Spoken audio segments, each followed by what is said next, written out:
Halo, selamat datang di channel kesayangan kita semua, Raffi Nagita TV Channel. Di program Info Selebriti Raffi Nagita, Beauty Fest Asia, BFA, by Popbella. Kembali digelar dari mulai 3 hingga 5 Mei 2024 di Ritz-Carlton Pacific Place, Jakarta. Selain bazar makeup dan skincare, Beauty Fest Asia juga menampilkan beberapa talk show dari publik figur ternama, salah satunya Nagita Slavina.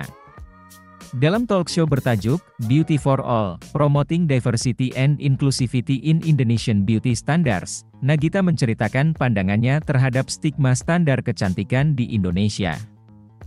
Apa sih arti cantik yang sebenarnya dari Nagita Slavina?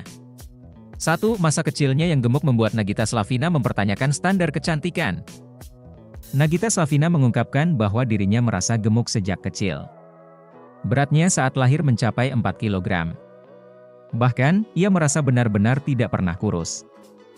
Hal ini membuat Nagita berpandangan bahwa kecantikan itu tergantung pada apa yang kita lihat. Aku gak pernah yang sampai kurus banget.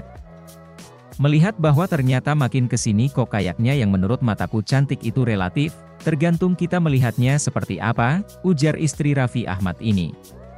2. Cantik gak melulu soal putih, tinggi, dan berambut panjang.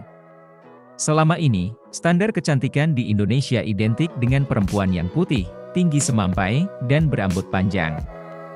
Padahal, Indonesia dipenuhi oleh beragam perempuan dengan karakteristik wajah dan postur tubuh yang berbeda-beda.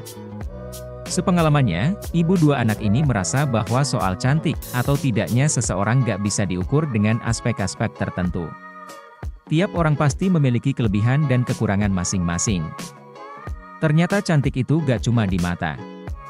Namun, satu kesatuan utuh sama pribadinya juga, kata Nagita. 3. Menurutnya, orang yang paling cantik adalah orang yang nyaman dengan dirinya sendiri. Perempuan memancarkan pesona yang berbeda-beda bukan hanya dari penampilannya saja, tetapi juga dari perkataan dan perbuatannya. Nagita punya pandangan yang berbeda pula soal standar kecantikan versi dirinya, ternyata orang yang paling cantik ya orang yang paling nyaman sama dirinya sendiri. Kalau pembawaannya enak, ya cantik-cantik aja, ucapnya.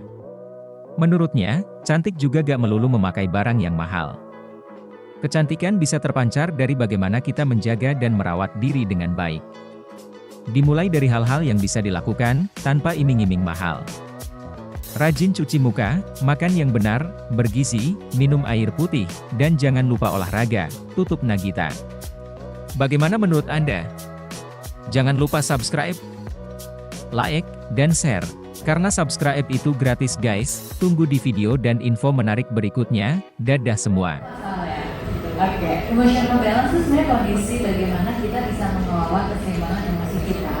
Artinya kita dimampukan untuk bisa mengetahui dengan penuh kesadaran emosi yang lagi kita rasakan.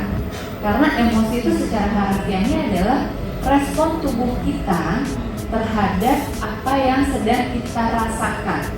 Ketika kita nggak bisa menamakan, melabeli emosi kita, respon tubuh yang lebih mengutamakannya. Misalkan, resah jatuhnya jadi berdebar-debar, itu adalah emosi gitu. Jadi ketika kita bisa tahu, oh ketika jantungku berdebar-debar, aku lagi ngerasa resah.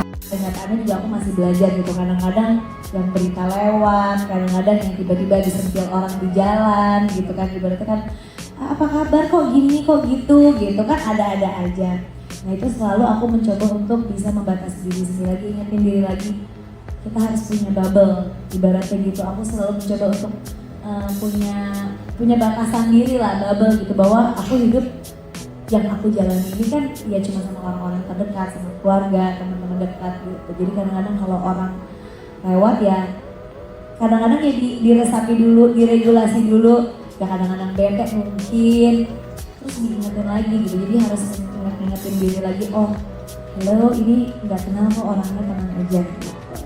Sendiri, nggak harus keluar kota. Kalau aku sendiri punya waktu yang bener-bener untuk diri sendiri aja di kamar, sambil bengong, di toilet, sambil baca, kalau zaman dulu baca majalah, sekarang baca handphone.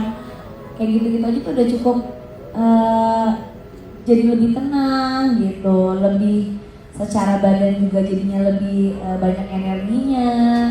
Jadi nggak melulu yang namanya healing itu tuh harus ke Bali, ke luar negeri, dan kita tahu kita tuh sukanya apa sih gitu. Makan es krim sendiri di kamar sambil nonton, atau main bersama anak-anak, atau mungkin nggak tahu di sini sukanya apa. Nah dengan kita tahu nggak perlu yang ribet-ribet kok gitu untuk kayak bisa lebih tenang gitu.